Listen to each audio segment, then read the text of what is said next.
En Égypte ancienne, la magie faisait partie intégrante de la vie quotidienne, notamment car les menaces étaient multiples. Entre les nombreuses maladies, souvent difficiles à soigner, les malformations qui fragilisaient les gens et les animaux dangereux, les Égyptiens étaient soumis à un grand nombre de dangers que les talismans étaient censés écarter. Mais comment bien choisir son amulette ?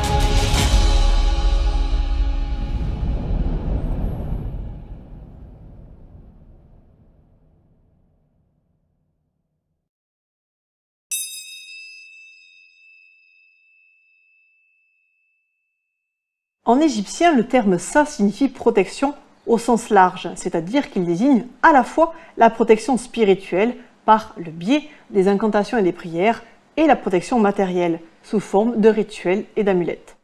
Logiquement, l'un des termes pour amulette se dit aussi Sa.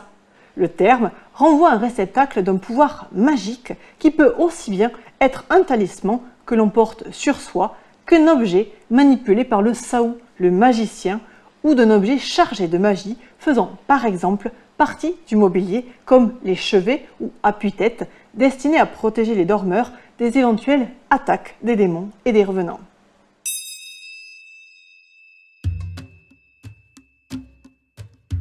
En Égypte ancienne, le mal peut provenir de divinités, le dieu du chaos Seth en tête, de démons ainsi que d'esprits malveillants qui ne sont autres que les revenants.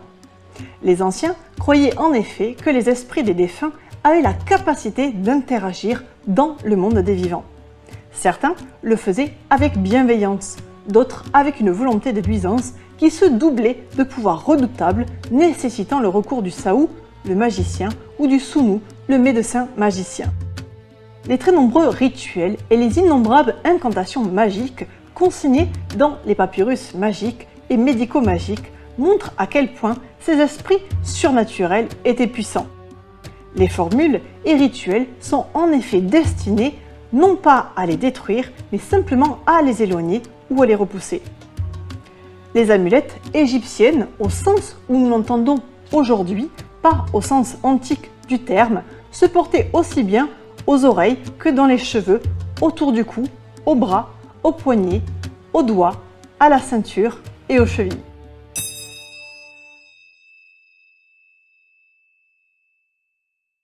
L'Égypte pharaonique nous a livré plusieurs centaines d'amulettes différentes.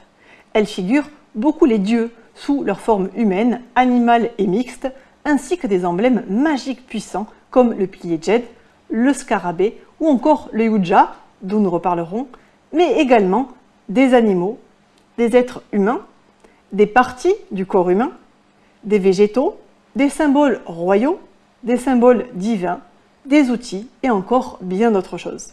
Certaines amulettes, comme l'or, dont le nom même signifie vie, ou le dieu Bès, étaient destinées à veiller sur la vie et la santé de leurs détenteurs, en tenant à distance, tout comme les incantations et les rituels, les êtres surnaturels malfaisants.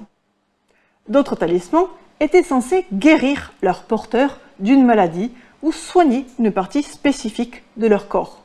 C'est le cas de l'amulette de la déesse lionne Sermet, responsable des épidémies ou des amulettes de parties corporelles. C'était aussi le rôle dévolu à Loudjat, l'œil gauche du dieu russe, arraché par son oncle Seth et remis à sa place par le dieu Thoth, dont le nom signifie « protégé et en bonne santé ». Une nouvelle fois, le recours à la magie était fondamental, car les anciens croyaient que les mauvais esprits et les démons étaient à l'origine des maladies.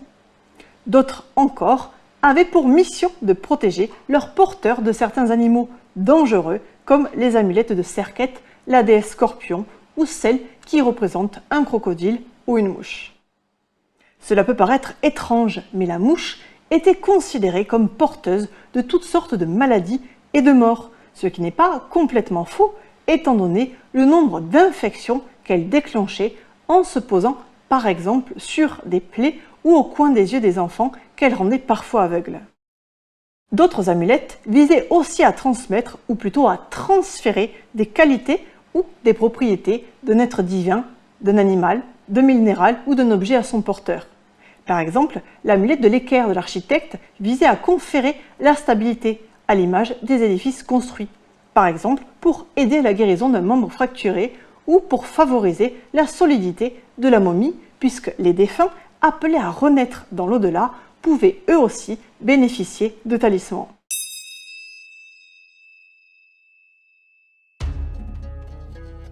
En Égypte ancienne, certains matériaux passaient pour avoir le pouvoir de protéger les individus indépendamment de l'usage que l'on en faisait.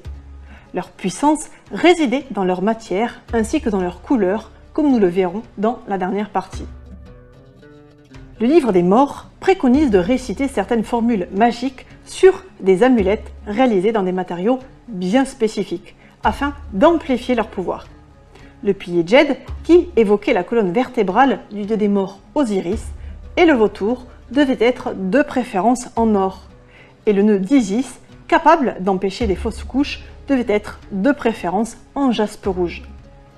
Selon la symbolique égyptienne des matériaux, l'or évoquait la chair des dieux, l'argent, leurs ossements, et le lapis lazuli, leurs cheveux. La turquoise était la pierre de la déesse de l'amour et de la fécondité, Hathor. La cornaline, elle, était la pierre du dieu du soleil Ra. Elle était considérée comme protectrice et curative, deux vertus qu'on lui attribue encore aujourd'hui.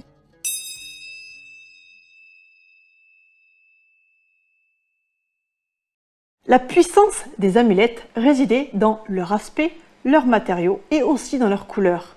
Les 4 principales couleurs employées dans la sphère magique étaient le bleu, le rouge, le vert et le jaune.